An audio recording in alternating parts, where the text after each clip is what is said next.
Jersey, మళ్ళీ రావా సినిమాలతో పేరు తెచ్చుకున్న డైరెక్టర్ గౌతమ్ తెన్ననూరి దర్శకత్వంలో తెరకెక్కిన కింగ్డమ్ సినిమా ఇటీవల థియేటర్లో విడుదలైంది. సినిమా రిలీజ్ కు ముందు గౌతమ్ ప్రమోషన్స్ లో కనిపించకపోవడంతో ఆశ్చర్యం కలిగించింది. అయితే తాజా ఇంటర్వ్యూలో ఆయన సినిమాలో చేసిన మార్పులు, ఫ్యూచర్ ప్లాన్స్ గురించి మాట్లాడారు. రెండో పార్ట్ ప్లాన్ గా ఉంది. గౌతమ్ చెబుతున్నది ఏమిటంటే, కింగ్డమ్ మొదటి పార్ట్ నుంచే ఇది 2 పార్ట్ల స్టోరీగా ప్లాన్ చేశారట. ఫస్ట్ పార్ట్ ఎండింగ్ లో కీలక క్యారెక్టర్ సేతు పరిచయం అవుతుంది. అతను విలన్ కి అన్నగా ఉంటాడు. రెండో పార్ట్ లో విజయ్ దేవరకొండ పోషించిన సూరి వర్సెస్ సేతు మధ్య భారీ కాన్ఫ్లిక్ట్ ఉంటుంది. ఓటీటీలో సేతు ప్రీక్వెల్ ఫిల్మ్. అయితే పార్ట్ 2 కి ముందే సేతు పాత్రపై ఓ స్టాండ్ అలోన్ ఓటీటీ సినిమా చేయాలని గౌతమ్ ప్లాన్ చేస్తున్నారు. ఈ కథలో పార్ట్ 1 లోని కొన్ని సబ్ ప్లాట్లు కట్ చేయాల్సి వచ్చిందని, వాటిని డీటెయిల్ గా చూపించేందుకు ఈ ఓటీటీ సినిమా హెల్ప్ చేస్తుందంటున్నారు. సేతు పాత్రకు ఓ ఫేమస్ హీరోను తీసుకుంటున్నామని నిర్మాత నాగవంశీ చెప్పినప్పటికీ ఇప్పటి వరకు ఆ కాస్టింగ్ అధికారికంగా ప్రకటించలేదు. పార్ట్ 3 కూడా డిస్కషన్ లో ఉంది. విజయ్ దేవరకొండ ఓ ఇంటర్వ్యూలో మాట్లాడుతూ పార్ట్ 3 పై కూడా ప్రాథమిక చర్చలు జరుగుతున్నాయని చెప్పారు. ఇది 1920ల కాలంలో సెట్ అయిన ప్రీక్వెల్ గా ఉంటుందని, కింగ్డమ్ ప్రారంభం ఎలా జరిగింది అనే బ్యాక్ స్టోరీ చూపిస్తారట. ఇంకా అధికారికంగా ఏమీ ఖరారు కాలేదు, కానీ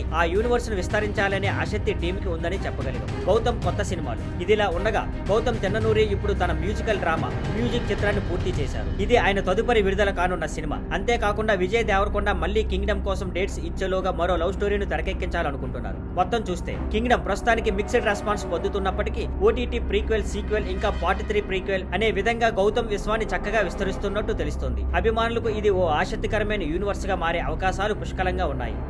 thank you for watching. Please like, share and subscribe.